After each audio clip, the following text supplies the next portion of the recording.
누가복음 13장 31절에서 35절까지 오늘로서 이제 누가복음 13장을 마치게 됩니다. 누가복음 13장 31절에서 35절 제가 받들어 읽겠습니다. 그날에 바리새인 몇 사람이 와서 주께 말씀드리기를 나가서 여기를 떠나소서 헤롯이 당신을 죽이려고 하나이다 라고 하니 주께서 그들에게 말씀하시기를 가서 그 여우에게 말하라. 보라, 오늘과 내일 내가 마귀들을 쫓아내며 병을 고치려니와 셋째 날에는 온전하게 되리라. 그러나 나는 오늘도 내일도 그 다음 날도 내 길을 가야만 하리니 이는 선지자가 예루살렘 밖에서 죽을 수 없습니다.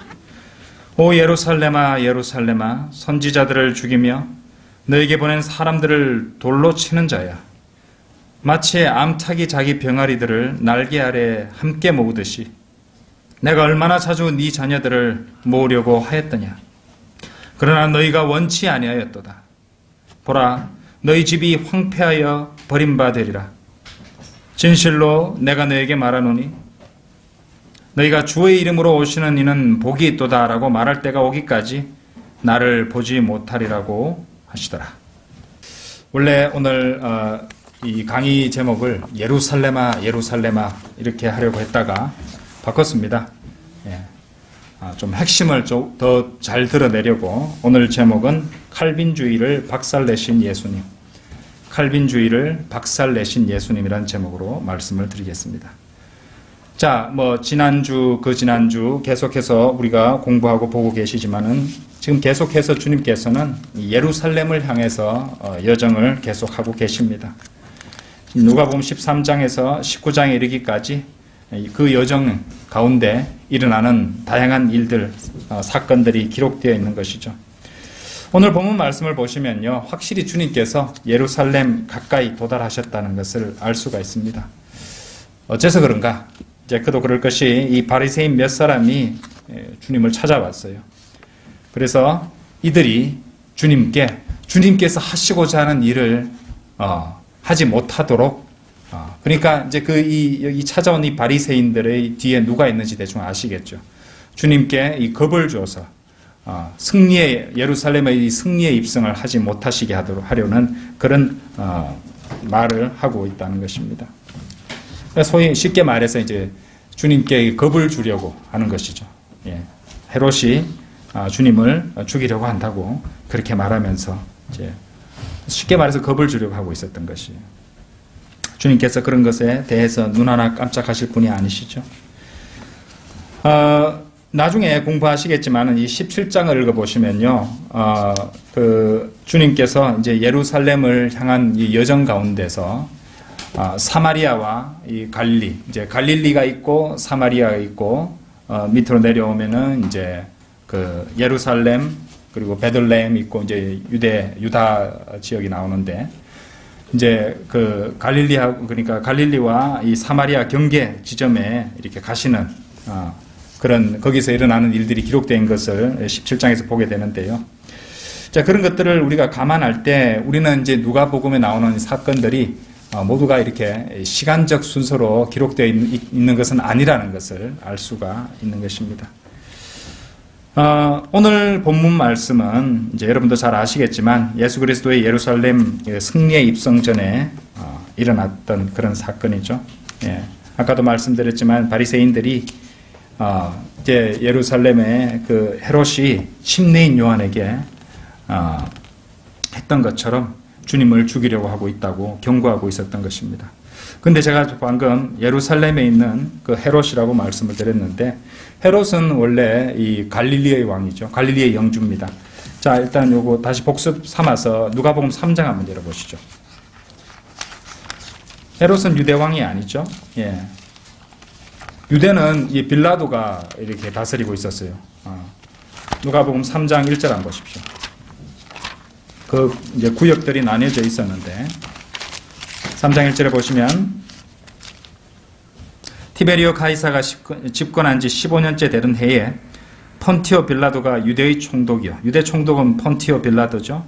갈릴리의 영주는 헤롯이라고 되어 있습니다. 그죠? 그의 아우 빌립은 이투레와 그죠? 이투레. 이투레는 이제 갈릴리 사마리아에 있으면 오른편에, 그죠? 요단강 갈릴리 바다 있는 데 오른편에 이투레가 있죠. 트라코니티 지방의 영주이며 루사니아가 아빌레네의 영주로 있고, 이런 설명에서 우리는 헤롯이 이 갈릴리를 다스리는 영주 왕이었다는 사실을 알 수 있는 것이에요. 그런데 왜 헤롯이 지금 예루살렘에 가 있는 것일까요? 당연히 그는 이제 유월절을 지키기 위해서 예루살렘에 와 있었다는 것을 우리가 알 수 있는데, 자, 누가복음 23장을 보시면은 우리가 그런 점을 알 수 있습니다. 누가복음 23장 가셔서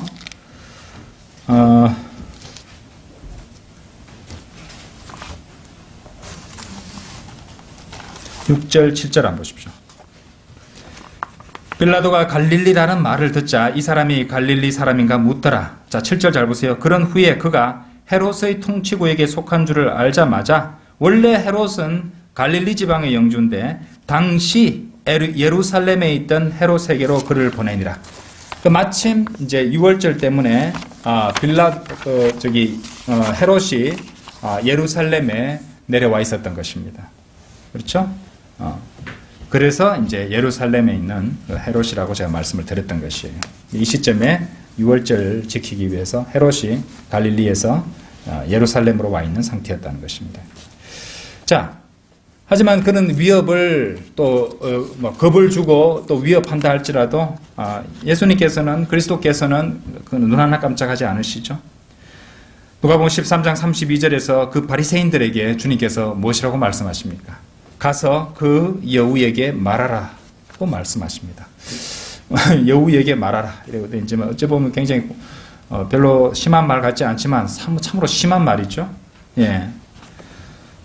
오늘날의 이 정중한 말과 그럴듯한 언변을 따라가는 사람들이 들으면 참으로 무례하고 건방지고 인신공격성 발언이라고 그렇게 생각할 만한 표현입니다. 그리고 주님께서는 일반 사람에게 그런 말을 하고 있는 것이 아니라 대단한 권력자잖아요. 그죠? 최고 권력자에게 그런 발언을 공식적으로 하고 계시는 것입니다. 그러니까 사람들은 보통 생각할 때 예수님께서는 아주 부드럽고 온화하고 심한 말씀은 절대 하지 않고, 불친절한 말씀, 욕이라든지 나쁜 말씀 이런 거 전혀 하지 않고 늘 생글생글 웃으시면서 상냥하고 부드러운 말씀을 하실 것이라고 생각하지만 전혀 여기서는 그런 모습이 아닌 것이죠. 그죠? 예수님께서는요, 마태복음 23장 33절에서는 너희 뱀들아, 그죠? 이 뱀들아, 독사들의 세대야, 이렇게 일갈하시기까지 했습니다. 그렇죠? 자, 우리 성경대로 믿는 바이블 빌리버 목사들도, 그렇죠? 사람들을 잘못 가르치고 오도하고 그리고 거짓 교리를 가르쳐서 지옥으로 쓸어놓고 있는 그런 가짜 목사들을 향해서 심한 말을 아끼지 않습니다. 예. 그렇죠? 성령 충만한 상태에서 그렇게 바른 진리를 전하다 보면요, 그렇게 심한 말도 서슴없이 하는 것이죠. 자, 다시 누가복음으로 돌아오셔서 32절 나머지 부분 한번 보십시오. 13장 32절 후반부예요. 자, 보시면은 보라, 오늘과 내일 내가 마귀들을 쫓아내며 병을 고치려니와 셋째 날에는 온전하게 되리라. 자, 이 주님께서 방금 하신 이 말씀은요, 그분의 지상사역의 마지막 3일에 대해서 말씀하고 계신 것입니다. 그러니까 6월절 주간의 일요일, 월요일, 화요일에 대해서 말씀하시는 것이에요. 일요일, 월요일, 화요일입니다. 그러니까 주님의 공생의 사역의 마지막 날은 어떻게 되는 거예요? 화요일이라는 것이죠. 주님께서는 이 화요일 밤에 동산에서 붙잡히셨고, 그 다음 날인 수요일에 십자가에 못 박히셨어요. 주님께서는 3일 밤, 3일 낮을 갖다가 땅의 심장 속에 있었다고 성경은 말씀하시죠. 그러니까 금요일에 돌아가시고 그런 거 아닙니다. 잘못된 거죠. 3일 밤, 3일 낮이 안 되잖아요. 그죠? 그래서 수요일 날 십자가에 못 박히셨기 때문에 수요일 밤, 목요일 밤, 금요일 밤, 목요일 낮, 그죠? 금요일 낮, 토요일 낮, 이렇게 해서 3일 밤, 3일 낮을 땅의 심장 속에 계시고, 토요일 저녁이 지나면서 일요일로 넘어가는 거잖아요. 유대인의 시간은 저녁 6시부터 날짜가 바뀌어버립니다. 그렇죠? 예. 그래서 우리가 이제 기도할 때 주님께서 부활하신 주의 첫날 아침에 이렇게 기도하는 것입니다. 자, 그 정도는 우리가 상식으로 정리해 두시고요. 33절 한번 보십시오. 다시 누가복음 13장 33절에 그러나 나는 오늘도 내일도 그 다음 날도 내 길을 가야만 하리니 이는 선지자가 예루살렘 밖에서 죽을 수 없음이라 라고 말씀하십니다. 오늘도니까 오늘도는 일요일입니다. 내일도 할 때 내일도는 여기는 월요일이죠. 그 다음 날도 할 때 그 다음 날은 화요일입니다. 그렇죠? 그래서 선지자가 예루살렘 밖에서 죽을 수 없음이라. 이제 주님께서는 수요일에 못 박히시는 것이에요. 그래서 이 33절의 그 요일은 그렇게 정리하시면 됩니다. 오늘은 일요일, 내일은 월요일, 그 다음 날은 화요일. 그리고 십자가에 못 박히시는 요일은 수요일이다. 이렇게 하시면 됩니다. 마지막 부분을 다시 보세요. 선지자가 예루살렘 밖에서 죽을 수 없음이라. 자, 엄밀히 말해서 주님은 성읍 밖에서 죽으셨죠. 히브리서 13장 13절에서도 그러므로 우리도 그의 수치를 짊어지고 진영 밖에 있는 그에게로 나아가자라고 말씀하고 있기 때문입니다. 하지만 주님께서는 그 도성 안에서, 그죠? 예루살렘에서 그 도성 안에서 사형을 선고받으셨습니다. 그렇기 때문에 그 성읍은 주님의 죽으심에 대한 책임이 있게 되는 것이죠. 자, 여기서 예수 그리스도의 피에 대한 책임이 그리스도를 못 박은 유대인들에 있다는 것을 우리는 주목해 봐야 됩니다. 많은 선지자들, 그러니까 이 아벨과 미카엘을 위시해서 이세벨이 죽인 선지자들이 예루살렘 밖에서 죽었던 것입니다. 그러나 그리스도께서는 누가복음 11장 50절에서 세상의 기초가 놓인 이래로 흘린 모든 선지자의 피는 이 세대에서 찾아내야 하되라고 말씀하셨는데 바로 그들이 주님을 못 박게, 십자가에 못 박기 때문이죠. 자, 34절입니다. 자, 오늘 그 칼빈주의를 박살내신 예수님이라고 제목을 정했는데 이 34절 때문에 제가 그런 제목을 붙인 것입니다. 34절 다시 한번 보실게요. 이 34절이요 얼마나 강력한 말씀이냐 하면요 일반 교회 다니는 목사들은 그런 거 생각 안 하겠지만은 34절 말씀은 존 칼빈의 신학, 요한 칼빈을 뭐 하기도 하지만 존 칼빈의 이 신약 체계를 완전히 박살내버리는 그런 말씀입니다. 예수님께서 이 말씀을 하심으로 또 성경에 이 말씀을 기록해 놓음으로써 존 칼빈의 신학 체계는 다 산산이 무너져 버리는 것이죠. 13장 34절 오 예루살렘아 예루살렘아 선지자들을 죽이며 너에게 보낸 사람들을 돌로 치는 자야. 마치 암탉이 자기 병아리들을 날개 아래 함께 모으듯이 내가 예수님이죠. 내가 얼마나 자주 네 자녀들을 모으려고 하였더냐. 하나님이신 예수님이 이렇게 말씀하십니다. 그러나 너희가 원치 아니하였도다. 하나님이 원하셔도 하나님께서 어떤 의도로 하셔도 안 되는 일이 나타나고 있습니다. 그렇죠? 자, 이 칼빈주의에서는요, 내가라고 해서 이제 하나님의 작정하신 의도가 있다면요, 그것을 저항할 수 없는, 그러니까 저항할 수 없는 은혜를 이제에 의해서 하나님께서 작정하시면 그 사람 반드시 구원받게 하신다고 가르칩니다. 칼빈주의 5대 강령 중에 저항할 수 없는 은혜, 그렇죠? 그런데 이런 칼빈주의 신학 체계에서는요, 어느 누구도 자신의 자유의지로 그리스도를 영접할 수가 없게 되어버립니다. 그러니까 이들이 가르치는 것은 전적 타락, 곧 사람의 의지까지도 이 죄 가운데서 죽어 있기 때문이라고 가르치는 것이에요. 그래서 하나님께서 무조건적인 선택으로 어떤 사람을 선택해 주시면 그때 성령께서 저항할 수 없는 은혜로 그 사람이 구원받도록 이끌어 준다는 것입니다. 그들이 이렇게 가르치는 것이에요. 칼빈은 한 사람을 구원하시는 하나님의 은혜가 결코 저항할 수 없는 것이라고 그렇게 가르쳤습니다.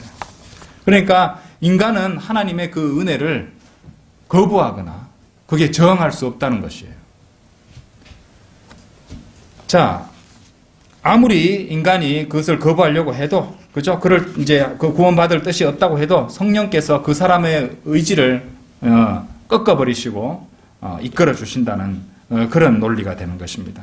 그래서 그렇게 은혜를 받아들이는 데 있어서 죄인이 선택하고 죄인이 할 수 있는 일은 아무것도 없다는 것이에요. 자, 단적으로 말해서 이러한 가르침은요, 완전히 헛소리입니다. 헛소리. 그것보다도 더 큰 그리고 더 가증한 거짓말도 찾아내기 힘들 것입니다. 다시 누가복음 13장 34절에서 주님께서 하신 말씀을 한번 보십시오. 내가, 예수님이죠? 하나님이신 예수님입니다. 얼마나 자주 네 자녀들을 모으려고 하였더냐 이렇게 말씀하셔요. 그러니까 예수님께서는 이스라엘 민족이, 이스라엘이 받아들이기만 한다면요 1000번이고 10,000번이고 그 민족을 구원하셨을 것이라는 그런 말씀인 것입니다. 그들이 받아들이기만 한다면 그렇게 해준다는 것이죠. 자, 그런데 그들이 원치 않았다고 그렇게 말씀하시고 있는 것입니다. 그래서 구원하실 수 없었다고 말씀하시는 것이에요. 그러니까 칼빈주의는요 진짜 사람을 지옥으로 보내는 이단 교리인 것입니다. 어떤 죄인도 영원한 유기의 작정하에 있는 사람은 없습니다. 달리 말해서 어떤 죄인도 결코 구원받지 못하고 영원히 지옥에서 멸망하도록 하나님께서 정하시고 계획하시고 작정하신 것이 아니라는 말입니다. 근데 그들은 그렇게 가르치는 거예요. 그러면 그들이 말이 맞다면요 복음도 전할 필요가 없는데 하나님께서 어차피 구원하실 사람은 당연히 저항할 수 없는 은혜로 끌어와서 구원받게 하실 것이고, 아무리 복음을 전해도 그저 지옥에서 영원히 멸망할 사람은 그렇게 될 것이니까 복음을 전할 필요가 없게 되는 것입니다. 그렇죠? 태어날 때 이미 지옥 갈 사람, 하늘나라 갈 사람 다 정해져 있다는 것이죠. 그런 건 없습니다. 왜냐고요? 자, 성경으로 증거를 제시하겠습니다. 베드로 후서 3장 한번 열어보세요. 이들이 얼마나 사악한 자들입니까? 예수 그리스도를 구주로 믿고 구원받을 있는 그 길을 갖다가 막아버리는 것이잖아요. 주님께서 정할 수 없는 은혜로 자신을 구원해 줄 때까지 자신의 자유의지와 믿음을 행사할 수 없게 만들잖아요. 얼마나 사악한 마귀의 교리입니까? 그죠? 마귀는 마약과 살인, 도둑질 이런 데 주로 역사하는 것이 아닙니다. 마귀는 종교적인 영역에 깊숙이 침투해 있는 것이에요. 그래서 사람들을 속여서 예수를 믿는다고 하면서 지옥으로 떨어지게 만든다는 것입니다. 베드로후서 3장 9절 보십시오.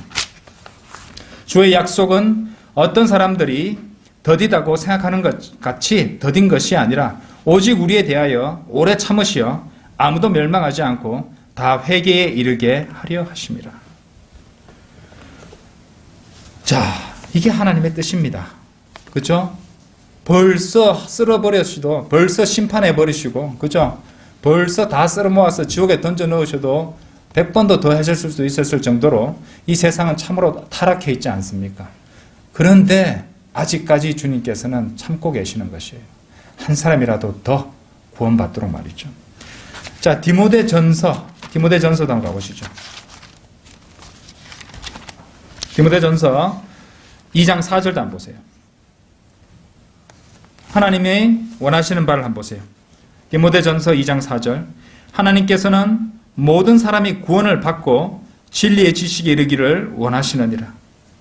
하나님께서는 모든 사람이 구원을 받고 진리의 지식에 이르기를 원하신다고 말씀합니다. 그럼 하나님께서 원하시는 그 뜻이 있는데, 그렇게 작정을 하셨는데 왜 모든 사람이 구원을 받지 못하는 것입니까? 왜 모든 사람이 진리의 지식에 이르지 못하는 것입니까? 하나님의 뜻이 거기 있는데 말이죠. 만일 하나님이 뜻대로 모든 것을 그렇게 하신다면, 강제로 그렇게 하신다면요, 이 세상에 어느 누구도 지옥 가는 사람 없어야 됩니다. 그렇죠? 어떤 남자든, 어떤 여자든, 어떤 노인이든, 어떤 아이든, 그렇죠? 아무도 지옥에 가지 않을 것입니다. 그런데도 불구하고 수많은 사람들이 지금 죽어서 지옥에 떨어지고 있습니다. 왜 그럼 지옥으로 가는 것입니까? 왜냐하면 그 사람들이 하나님의 아들 곧 주 예수 그리스도를 거부하여 하나님으로 하여금 그들을 구원하시게 하려 하지 않기 때문입니다. 그들이 원치 않기 때문에 그런 것이에요. 하나님께서는 우리에게 자유의지를 주셨다는 것입니다. 그래서 만일 어떤 사람이 지옥으로 떨어진다면 그 사람은 그 사람의 생명에 대한, 그 사람의 혼에 대한 하나님의 직접적인 뜻을 거부하고 반대하는 사람이 되고 마는 것입니다. 하나님께서는 모든 사람이 구원을 받기를 원하시거든요. 그런데 자유의지를 주셨단 말이에요. 거부하면은 그 사람은 죄 가운데 죽어서 그 혼이 영원히 꺼지지 않는 불못에서 영원토록 고통받는 것입니다. 그걸 하나님께서 원하십니까? 아닙니다. 그 사람도, 모든 사람이 구원을 받기를 원하시는 것이에요. 그런데 그 사람이 저항하는 것입니다. 그러니까 저항할 수 없는 은혜라라. 이게 무슨 말도 안 되는 넌센스입니까? 스테판이 사도행전 7장에서 뭐라고 말하는지 아십니까? 자, 스테판 뭐라죠? 스테판, 그죠? 사도행전 7장 51절. 사도행전 7장 51절. 자, 읽어볼게요.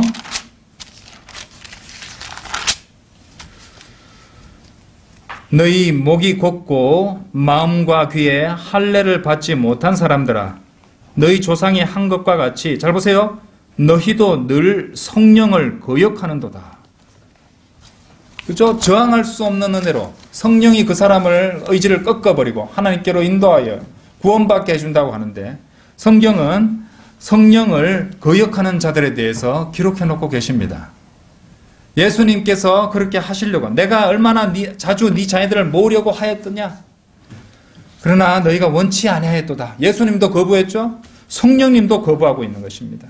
하나님께서는 모든 사람이 구원을 받고 진리의 지식에 이르기를 원하신다고 했는데 하나님의 뜻에도 저항하는 것입니다. 삼위일체를 다 저항했잖아요. 하나님을 다 거부하고 저항하고 있는 것입니다. 자, 혹시 이 설교를 듣고 있을지도 모를 아직 구원받지 못한 죄인에게 말씀드립니다. 만일 여러분이 지옥에 떨어진다면 아무도 원망하지 마십시오. 결코 하나님, 예수님 원망하지 마십시오. 비난하지도 마십시오. 왜냐하면 그분께서는 당신들이 지옥에 떨어지지 않도록, 그죠? 하시려고 할 수 있는 최고의 희생을 치르셨고 할 수 있는 모든 일을 다 하셨습니다.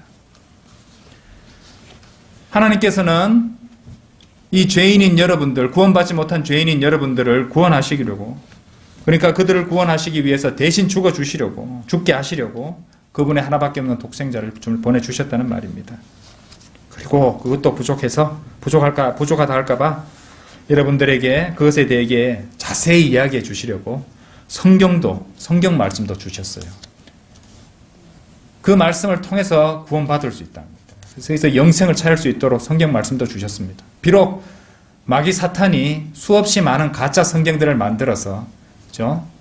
진짜를 가짜처럼 만들어버리고 가짜를 진짜처럼 둔갑시켜서 미혹해버리고 있었지만은 하나님께서는 그분의 말씀을 온전히 지키셨고 우리 지금 손에 들려있는 그 말씀으로 우리를 읽게 하셨단 말입니다. 그것도 부족하십니까? 그렇다면은 이건 어떻습니까? 그 죄인들, 여러분, 이 구원받지 못한 죄인인 여러분들을 위해서 하나님의 종들을 보내셔가지고 거리에서 처음 보는 사람이, 그죠? 지나가면서 복음을 들을 수 있도록 거리 설교를 하게 하시고 또 전도지를 나눠서 읽어보고 구원받을 수 있도록 그렇게 증거하게 하신 것입니다. 자, 하나님께서는 하실 수 있는 모든 것을 다 해놓고 계시고 지금도 하고 계시는 것이에요. 그래서 끝까지 예수 그리스도를 거부하고 죽어서 지옥에 떨어진다면 아무도 원망하지 마십시오. 자기 자신밖에 원망할 사람이 없는 것입니다. 그렇죠? 어리석게도 칼빈주의에 속아서 저항할 수 없는 은혜를 바라보며 기다리지는 마십시오. 무엇을 해야 할지 여러분도 아실 것입니다. 예수 그리스도를 영접하시고 구원받으시라는 것입니다. 요한복음 1장 12절에서 그러나 누구든지 그를 영접한 사람들에게는 하나님의 아들들이 되는 권세를 주셨으니, 그렇죠? 즉 그의 이름을 믿는 사람들에게니라, 이렇게 말씀하시기 때문인 것이에요. 자신이 지옥에 갈 수밖에 없는 죄인으로 태어났다는 사실을 인정해야 됩니다. 그리고 하나님께 저는 지옥에 갈 수밖에 없는 죄인입니다. 저는 어찌하면 좋습니까? 저는 지옥에 가기 쉽습니다. 저 결코 지옥이 무섭습니다. 결코 가고 싶지 않습니다. 그 마음이, 하나님 저를 도와주십시오. 그 마음이 회개의 마음이에요. 그렇죠? 그다음 믿음이 필요한 것이에요. 하나님의 예수님이 2000년 전에 육신을 입고 오신 하나님이신 그 예수님이 나의 죄를 대신해 십자가에 피 흘려 죽으시고 성경대로 장사한 지 사흘 만에 부활하신 사실을 마음으로 믿습니다. 그리고 그 믿음 바를 입으로 시인하는 것이에요. 그렇죠? 그것이 바로 구원을 받는 방법인 것이죠. 그분을 주님으로 영접하는 것입니다. 그래서 영접 기도를 다 하는 것이잖아요. 예수 그리스도의 보혈을 믿는 믿음으로, 그 믿음만으로, 그죠? 행위도 있고 체험도 있고 그렇게 구원받는 것이 아니라 갈보리 십자가에서 흘리신 하나님의 피, 그 예수 그리스도의 보혈을 믿는 믿음만으로 이 은혜 시대에 구원을 받을 수 있다는 것입니다. 아, 나 예수님도 믿고 교회 출석도 열심히 해서 구원받을래. 지옥 갑니다. 아, 예수 그리스도 믿고 나도 방언도 하고 영적 체험을 해서 하늘 날아갈래. 지옥 갑니다. 예. 100% 오로지 예수 그리스도의 보혈만을 신뢰하고 믿는 그 믿음으로 구원받는 것이에요. 그렇죠? 그 믿음으로 구원받는 것이란 말입니다. 인간이 저번에도 제가 말씀을 드렸잖아요. 구원을 받는 사람이 적은 이유는 자기 노력을 거기에 섞으려고 한다 이 말입니다. 예. 그렇기 때문에 수없이 많은 종교인들이 지옥에서 눈을 뜨게 되는 것입니다. 자, 다시 누가복음 13장으로 돌아가셔서 35절입니다. 누가복음 13장으로 돌아가셔서 35절 보세요. 보라, 너희 집이 황폐하여 버린 바 되리라. 자, 그럼 너희 집이 누구 집을 말하는 거예요? 너희 집이라는 게 집이 무슨 집이란 말일까요? 주님께서는 바로 거기서 이스라엘 민족이 하나님을 경배한다고 주장하고 있는 그 집, 바로 성전에 대해서 말씀하고 계신 것입니다. 성전입니다. 성전은 하나님의 집이 되었으면 했죠. 예, 역대기하 7장 5절, 7장 12절, 7장 16절 찾아보지는 않겠습니다. 그리고 요한복음 2장 16절에서 주님은 그곳을 나의 아버지의 집이라고도 말씀하셨어요. 그리고 누가복음 19장 46절에서는 내 집이라고도 말씀하셨습니다. 자, 요한복음 2장 16절에서는 나의 아버지의 집이라고 했는데 그 성전을 예수님께서는 누가복음 19장 46절에서 내 집이라고 부르셨습니다. 그 말은 무엇을 의미합니까? 예수 그리스도의 신성을 증명하는 구절이죠. 예수 그리스도께서 바로 하나님이시라는 것을 증명하는 말씀이란 말입니다. 그런데 자, 그렇게 내 집, 나의 아버지의 집이라고 부르셨던 그곳을, 자, 이 부분을 찾아보겠습니다. 마태복음 23장 한번 열어보세요. 예수님께서 그곳을 무엇이라고 부르시는지 한번 보십시오. 마태복음 23장 38절입니다. 마태복음 23장 38절. 나의 아버지의 집, 그리고 내 집이라고 부르셨던 그 성전을 마태복음 23장 38절에서는 보라, 너희 집이, 오늘 좀 전에 보셨던 너희 집, 그죠? 누가복음 13장 35절과 같은 표현이죠? 너희 집이 황폐하여 버린 바 되리라. 똑같은 말씀이죠? 너희 집이라고 말씀하시는 것이에요. 내 집도 아니고 나의 아버지의 집도 아니라 그냥 너희 집이라고 말씀하신 것입니다. 그렇죠? 주님께서는 그 유대인들이 하나님께서는 그 유대인들이 그분의 아들을 거부했기 때문에 그곳을 버리셨다는 것입니다. 육신을 입고 오신 하나님께서 걸어 나가시고 난 이후 재림 때까지는 결코 그분은 다시 돌아오시지 않을 것입니다. 학개 2장 9절, 말라키 3장 1절, 말라키 3장 1절에는 주가 갑자기 자기 성전에 오리니 이렇게 예언을 하고 있다는 것이죠. 그때까지는 다시 돌아오시지 않는다는 말입니다. 자, 하나님의 집은 하나님께서 그 안에 계시는 동안에만 하나님의 집이 될 수 있습니다. 당연하죠? 만일 그분께서 떠나가시면 그곳은 더 이상 그분의 집이 아닌 것입니다. 어떤 목사들이 설교할 때 이런 말을 하는 것을 들어본 적이 누구나 있을 것입니다. 오늘 주님의 집에서 함께 하게 되어 참으로 기쁩니다. 또는 하나님의 집에 오신 것을 환영합니다. 등등등. 그죠? 하지만 아무리 그렇게 말해도 전혀 그렇지 않을 가능성이 상당히 농후합니다. 그것은 어쩌면 단지 하나님의 집이 아니라 단지 하나의 시멘트 덩어리, 건물에 지나지 않을 수 있다는 것이죠. 생각해 보십시오. 설교 강대상을 치워버리고 경배와 찬양이라는 미명하에 락밴드를 올려서 마귀의 음악을 연주하고 춤추고 노래하고 거기다가 목사는 변개된 성경을 엎조리는 곳을 주님의 집이라고 부른다고요? 머리가 돈 것이 아니고서야 어찌 그런 말을 할 수 있겠습니까? 신성모독이잖아요. 잘 들어보십시오. 100번 양보해서 교회 건물이 하나님의 집이 될 수 있다고 말한다면 적어도 그 건물이 하나님의 집이 될 수 있으려면요. 자, 구원받은 성도들이 그 안에서 영과 진리로 경배를 드리고 있는 그 순간은 어쩌면 양보해서 그럴 수도 있겠다 말할 수 있을 것입니다. 왜? 자, 고린도전서 6장 한번 열어보세요. 성전, 진짜 성전이 뭔지 고린도전서 6장에 나옵니다. 6장 19절. 또한 너희 몸은 너희가 하나님으로부터 받은 바 너희 안에 계신 뭐라고 됩니까? 성령의 전인 것을 알지 못하느냐? 너희는 너희 자신의 것이 아니니라. 그렇죠? 성령의 전은 바로 구원받은 성도들의 몸을 말하고 있는 것입니다. 그렇죠? 그리고 경배와 찬양, 락 음악 틀고 그렇게 하는 것이 아니죠? 요한복음 4장 24절 보세요. 요한복음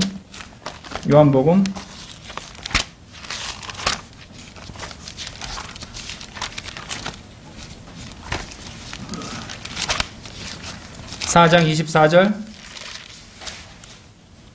하나님은 한 영이시니 그분께 경배드리는 자들은 영과 진리로 경배드려야만 하리라고 하시니라. 개역성경은 신령과 진정이라고 돼 있을걸요. 신령은 뭡니까? 산신령입니까? 진정은 뭡니까? 제가 저번에도 말씀드렸잖아요. 내가 진심을 다해 진정으로 한다면은 하나님께서 받아주셔야 된다. 그런 게 어디 있습니까? 하나님께서 정하신 방법이 아니고서는 사람은 누구도 구원받을 수 없습니다. 나는 길이요 진리요 생명이라 나로 말미암지 않고서는 아버지께로 올 사람이 아무도 없느니라. 하나님께서 정하신 그 길입니다. 예수 그리스도를 통해서만 갈 수 있는 것이에요. 그렇죠? 저의 진심을, 저의 진정을, 저의 열심을, 그렇죠? 그런 거 신뢰하다가 지옥 가는 것입니다. 그러므로 그런 구원받은 그리스도인이 예배를 마치고 빠져나가는 나머지 시간 동안 그 교회 건물은 구원받은 성도들이 다니고 예배를 보는 건물이라 할지라도 그것은 그냥 시멘트 덩어리가 되고 마는 것입니다. 교회 건물이 거듭나지 못한 사람들, 육신적인 경배, 부패한 메시지를 담은 설교로 채워져 있다면 그것은 전혀 하나님의 집이 아닙니다. 그것을 채플이라든지 캠퍼스라든지 경배센터 등으로 부를 수 있을지는 몰라도 하나님의 집은 결코 아닌 것입니다. 어떤 사람이 이렇게 말할지도 모릅니다. 이 건물은 하나님께 바쳐진 곳 아니요. 하나님께 바쳐진 곳입니다. 그렇습니까? 근데 베델도 그랬어요. 창세기 28장 16절에서 22절에 나오죠. 실로도 그랬습니다. 예레미야서 7장 12절에 나옵니다. 그리고 우리가 지금 얘기하고 있는 성전도 그랬어요. 열왕기상 8장 63절에 나왔습니다. 하지만 그분의 백성들이 하나님을 섬기기를 멈추었을 때 하나님께서 이 세 장소들에게 하신 일을 보십시오. 베델이라는 말의 뜻은요, 하나님의 집이라는 뜻이에요. 베델이라는 말의 뜻이요. 하지만 그곳은 하나님의 말씀을 설교하는 것이 더 이상 환영받지 않는 그 우상 숭배가 이루어지는 왕의 예배당으로 변해버렸습니다. 아모스 찾아보지 않겠습니다. 아모스 7장 13절에서 베델에서는 더 이상 예언하지 말라. 이는 그곳이 왕의 예배당이요 그곳이 왕의 궁정입니다. 그렇죠? 이렇게 말한 그 가짜 선지자, 가짜 목사의 아내를 하나님께서는 창녀로 만드시고 그곳을 파괴시켰습니다. 아모스 7장 17절에서 그러므로 주가 이같이 말하노라. 네 아내는 성읍에서 창녀가 될 것이요 네 아들들과 딸들은 칼에 쓰러지리라. 네 땅은 줄을 지어 나뉠 것이요 너는 오염된 땅에서 죽을 것이며 이스라엘은 반드시 자기 땅에서 사로잡혀갈 것이라 하니라. 그렇죠? 열왕기상 9장 3절 한번 열어보세요.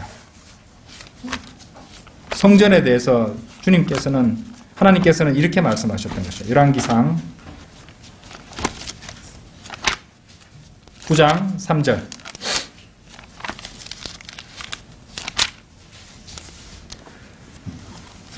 주께서 그에게 말씀하시기를 네가 내 앞에서 한 네 기도와 간구를 내가 들었느니라. 네가 나의 이름을 영원히 두려고 지은 이 전을 내가 거룩하게 하였으며 내 눈과 내 마음이 계속해서 그곳에 있으리라. 이렇게 약속하셨던 곳이 어떻게 됐습니까? 이렇게 약속하셨지만 하나님께서는 느부갓네살을 보내셔서 불태워버리셨죠. AD 70년에도 티투스 장군 때도 그 일을 다시 행하셨던 것입니다. 자, 오늘 보신 본문 말씀 마지막 절인 누가복음 13장 35절에서 보라 너희 집이 황폐하여 버린 바 되리라고 예언하신 뒤에 티투스 장군이 와서 그 일이 이루어졌던 거잖아요. 자, 누가복음 다시 돌아오셔서 이제 정리하겠습니다. 누가복음 13장 35절 마지막 부분 보세요. 나를 보지 못하리라. 그죠? 주의 이름으로 오시는 이는 복이 있도다라고 말할 때가 오기까지 나를 보지 못하리라. 사실 이제 이 말을 듣고 있는 이 사람들은요, 예수님을 다시 보기는 했습니다. 실제로 언제냐고요? 예수님을 재판할 때, 그죠? 대제사장들과 공회로 이제 있는 그 공회로 끌려오셨잖아요. 대제사장들도 거기 모였었고요. 그리고 그들은 종교 지도자들은 주님을 거기서 보게 된 것입니다.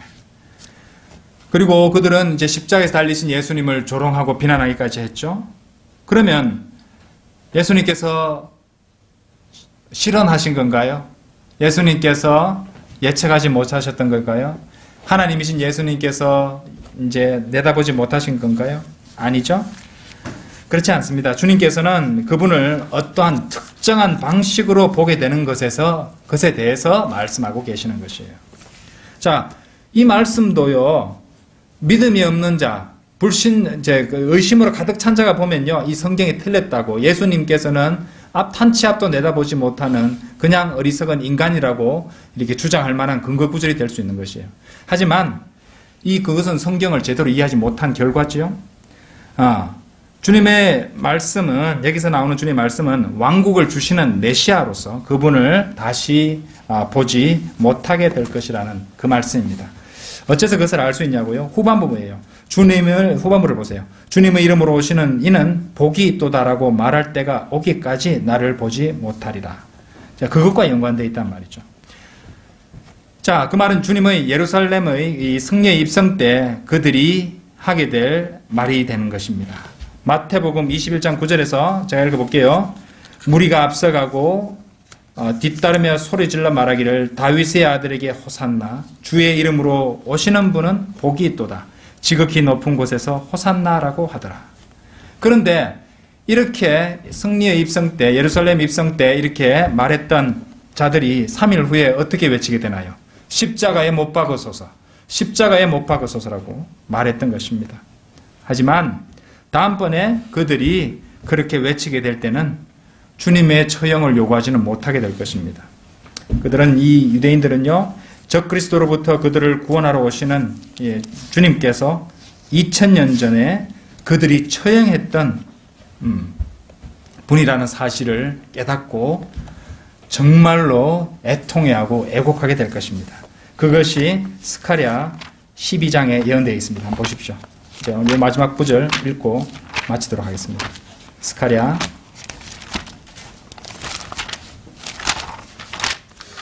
12장 10절.